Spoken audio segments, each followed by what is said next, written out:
Je lis beaucoup depuis toute petite et ce que j'aime déjà, c'est tenir un livre en fait. Je n'aime pas lire sur tablette, je n'aime pas lire pas trop lire sur mon téléphone y compris les journaux. Je préfère avoir du papier entre les mains. Je trouve qu'il y a une sensation qui est différente. Et donc, ce que j'aime dans la lecture, donc c'est ça, c'est cette première sensation. Après, c'est ce que j'y découvre, c'est ce que j'y apprends, c'est toutes ces histoires qui parlent du monde, qui parlent de choses inventées, oniriques. J'aime la poésie, j'aime voilà les biographies avec des auteurs de référence. Donc pas mal d'auteurs espagnols, puisque ça va être le sujet, le sujet du livre d'aujourd'hui.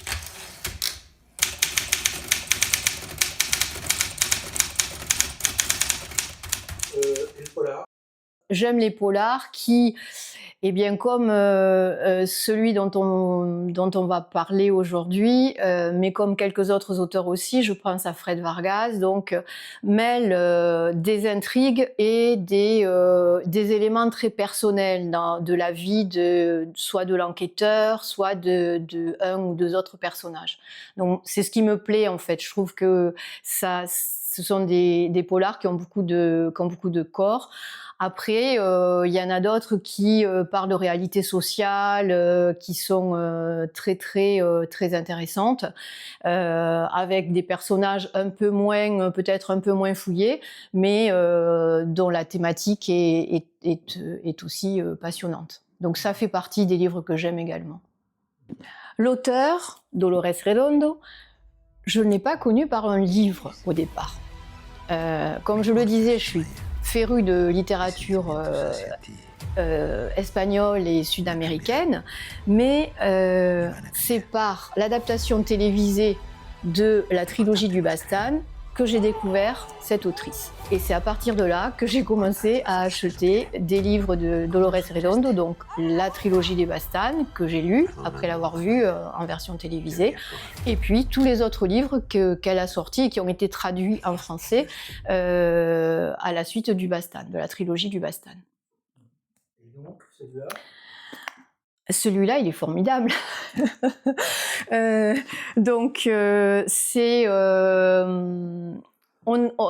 Dolores Redondo, elle reste toujours dans une région qu'elle affectionne et qu'elle connaît parfaitement, le Pays Basque et la région Pays Basque et Navarre. Ici, elle est dans la vallée du Bastan. Donc le Bastan, c'est le nom d'un fleuve dans cette vallée, et je trouve que c'est important parce que le fleuve, c'est un personnage à part entière dans tous les romans qu'elle écrit et qui ont lieu dans cette région. Alors celui-ci, c'est le deuxième d'un cycle qui va comporter, c'est le deuxième roman d'un cycle qui va en comporter 4, donc d'une tétralogie. Le premier étant En attendant le déluge, qui ne se passe pas dans la vallée du Bastan, mais qui se passe plutôt à Pampelune, et puis également au départ en Angleterre et en Écosse. Donc, l'histoire se déroule à Elizondo, qui est le village. Avant d'aller plus loin aussi, je voudrais parler d'un sigle qui me semble important. C'est le sigle NASH, N-A-S-H, qui est le sigle qui différencie les différentes sortes de morts naturelles, accidentelle, suicide ou homicide, et c'est ce qui permet aux médecins, donc à la médecine légiste, oui, d'établir les causes d'un décès. Et Nash, c'est aussi le prénom que l'héroïne principale, qui est donc psychologue médico-légale, s'est choisie. Au départ, ce n'est pas son prénom, mais elle s'est choisie et il fait vraiment partie de son état civil maintenant dans les histoires.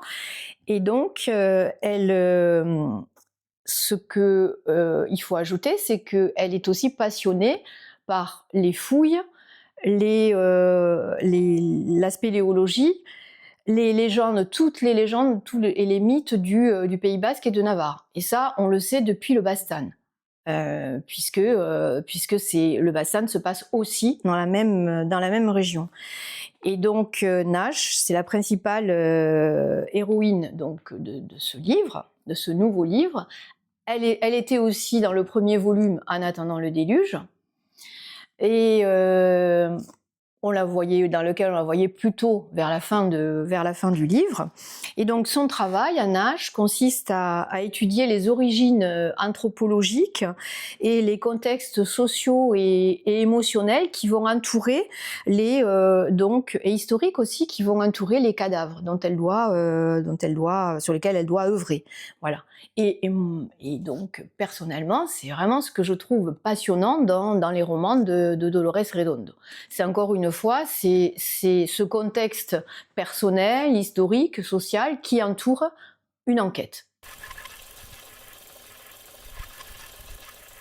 Dolores Redondo, pour moi, quand elle écrit ses livres, il y a un squelette, comme un fil à plomb, et ça reste, voilà, c'est là.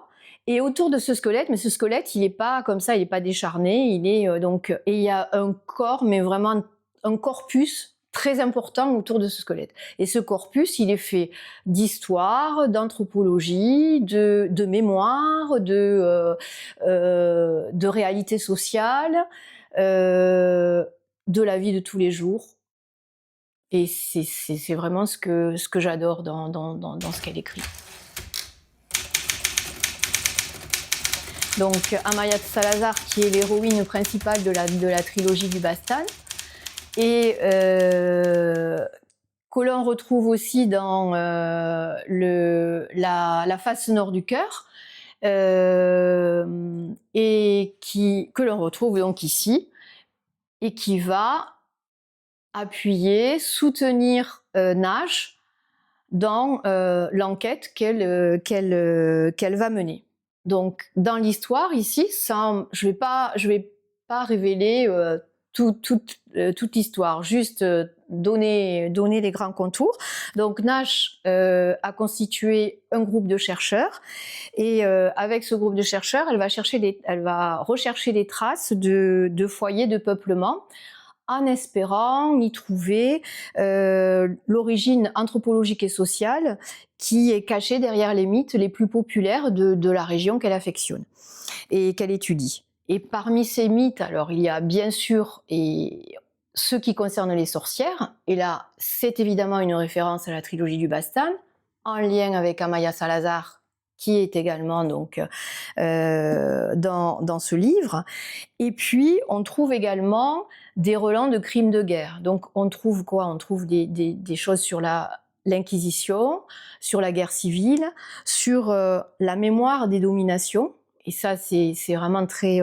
pour moi, je trouve que c'est important et particulièrement intéressant, parce que ce sont des traces qui ont durablement meurtri l'Espagne. Alors Elizondo, Nash donc, va sonder un gouffre avec son équipe. On est en février 2020 et ils vont découvrir un cadavre. À partir de là, elle va entamer une enquête discrète, parce que je vais rappeler qu'elle n'est pas policière, elle n'est pas magistrate, elle n'est pas journaliste, elle n'est pas proche de la famille du cadavre, donc qui vient d'être découvert.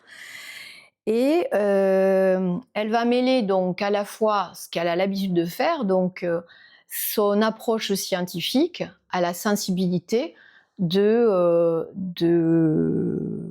croyances, la sensibilité aux croyances donc régionales et locales. Et dans cette enquête donc discrète, encore une fois, elle va être soutenue par Amaya Salazar, qu'elle rencontre effectivement dans le village donc d'Elisondo. Et peu à peu, toutes les deux, elles vont dénouer donc les fils du mystère. Voilà, moi je ne dirai pas plus. Après, je vais vous dire pourquoi ce que j'ai aimé donc plus loin dans ce livre, mais pour ce qui concerne l'histoire, voilà. Oui, parce que j'aimerais bien que vous le lisiez. Elle parle de Dolores Redondo. Oui, alors ça c'est un procédé narratif que j'ai trouvé très ingénieux, mais dont je ne dirai rien parce que j'aimerais bien que... Donc, enfin, j'espère qu'en tout cas ceux qui ne l'ont pas encore lu et qui vont le lire, voilà, vont découvrir. J'avais l'intention d'en parler tout à l'heure dans la manière d'écrire. Mais sans le dévoiler parce que sinon ça va gâcher cette surprise. Bon, donc là vous allez savoir qu'il y a un procédé narratif particulier et plutôt ingénieux, me semble-t-il. Donc moi ce que j'ai beaucoup aimé, enfin dans ce livre, comme dans les autres d'ailleurs que j'ai lu d'elle, elle nous embarque et elle nous tient en haleine du début jusqu'à la fin. Et ici donc c'est un féminicide, mais je trouve qu'il marque durablement ce féminicide parce que il est entouré de tout un tissu d'histoire qui le constitue. Et ça c'est assez, c'est vraiment intéressant et c'est comment dire, c'est assez typique du travail d'écrivaine que fait Dolores Redondo. Donc, pour moi, c'est un roman à tiroir dans lequel il y a plusieurs histoires et qui s'entremêlent. Il y a la grande histoire, mais qui se mêle aussi à l'histoire de tous les jours. Par exemple, je vous disais tout à l'heure qu'on était en février 2020, donc on est au moment d'un confinement lié au Covid. Voilà, l'histoire de tous les jours. Cette grande histoire, elle va se mêler aussi aux mythes et légendes de la région, puisque tout ce qui va être, tout le tissu aussi qui va être découvert et fait partie de ces mythes et de ces légendes, qui sont qui transparaissent encore en fait, à la fois dans les différents villages et chez les personnes en fait qui habitent ces régions-là. Et se mêle aussi son histoire personnelle à Nash. Donc sa relation avec le chercheur Herzog, bon là je ne vais pas révéler quelque chose d'extraordinaire, donc je peux vous le dire justement, le lien très fort avec sa mère et ce qui va, et là dans ce livre, donc un lien qui va ouvrir les pages d'un mystère sur son passé, le passé de sa mère et donc le sien, à Nash. Et puis les trois amis qu'elle rencontre là dans ce livre, les Michelena. Et les Michelena, donc c'est la mère et ses deux filles, avec qui vont l'accueillir, puisque pendant la période du Covid, elle va plus pouvoir trop bouger, donc elle doit rester à Elizondo et elle ne fait plus la navette avec Saint-Sébastien. Et donc ces trois femmes vont l'accueillir chaleureusement et elle va nouer avec elles trois un lien durable. Donc toutes ces histoires, elles avancent parallèlement.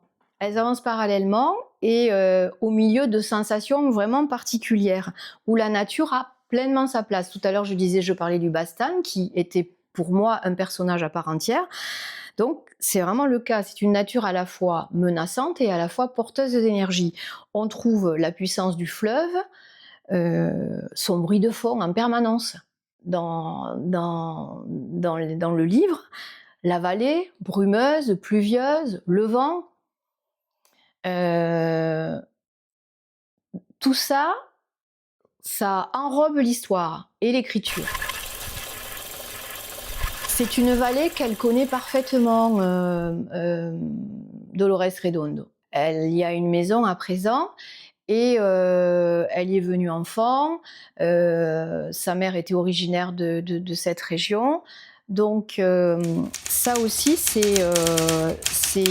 très fort parce que cette vallée, elle est complètement incarnée dans le roman. Et donc il y a le fleuve, mais aussi il y a la vallée qui est un peu un personnage en fait permanent de l'histoire. Et tout se fait. Donc, et c'est ça. Donc, Alain, tout à l'heure, tu me posais la question. Je pense que c'est ce qui peut la distinguer peut-être de certains romans policiers aujourd'hui contemporains, où on ne trouve pas ça. Ah mais complètement, pour moi oui, ça n'est un. Et il est très important puisque c'est aussi la base, c'est cette région et cette vallée qui est la base des mythes et des légendes. Donc c'est là qu'il y a eu, et donc tout se fond à la fois l'histoire, hein, parce que l'histoire elle est noire quand même, il se passait quand même des choses assez terribles, mais aussi donc antérieurement, ces histoires au moment du Moyen-Âge, les sorcières, et tout ça c'était vraiment une réalité. Donc, je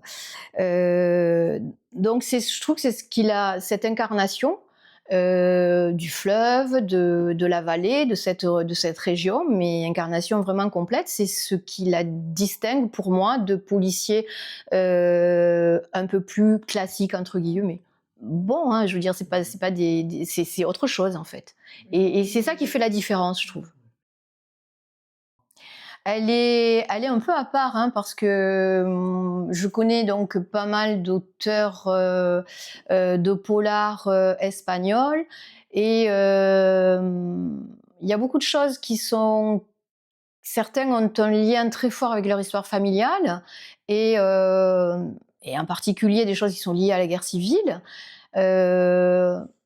Elle, je crois que le fait que ce soit cette région, la Navarre et le Pays Basque, avec ses légendes et avec ses mythes, on est encore à part. Donc je pense que c'est quelque chose à part, oui. Et différent même de d'autres auteurs policiers de polars espagnols. Le lien qu'elle a avec cette vallée, quand même, c'est vraiment particulier. C'est vraiment particulier. Et donc, les histoires, donc il y a cela, donc la nature, comme je l'ai dit, mais il y a aussi les sentiments contradictoires, parce qu'il y a beaucoup de secrets. C'est une région où il y a, donc, il y a des familles.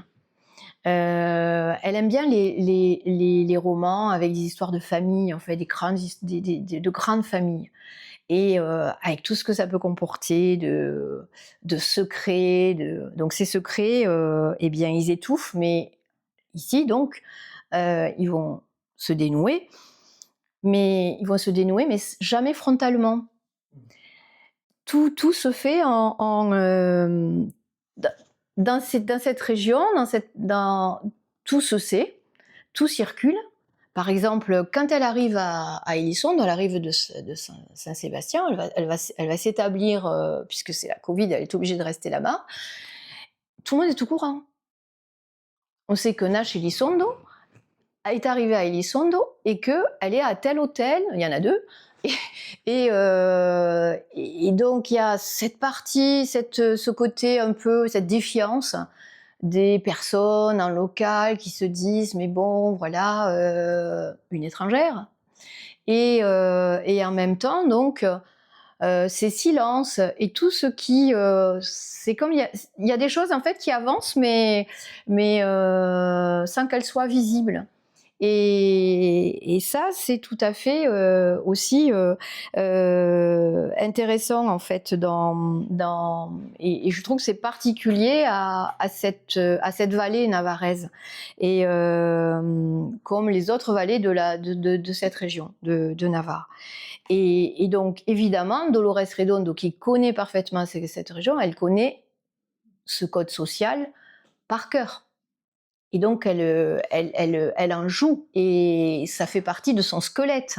Quand je parlais tout à l'heure de squelette qui était voilà, complètement nourri de tas de choses autour, eh bien, voilà, son fil à plomb, c'est aussi ça. Et ce code social, elle le maîtrise parfaitement. Et elle le place dans son dispositif narratif. Et ça, c'est vraiment intéressant parce que c'est fin.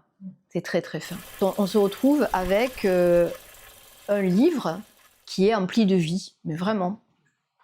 Et moi, j'ai trouvé que c'était un moment de lecture très fort et très puissant. Je voudrais dire que l'autrice ne joue pas sur le sensationnel, comme on peut trouver quelquefois dans certains romans policiers.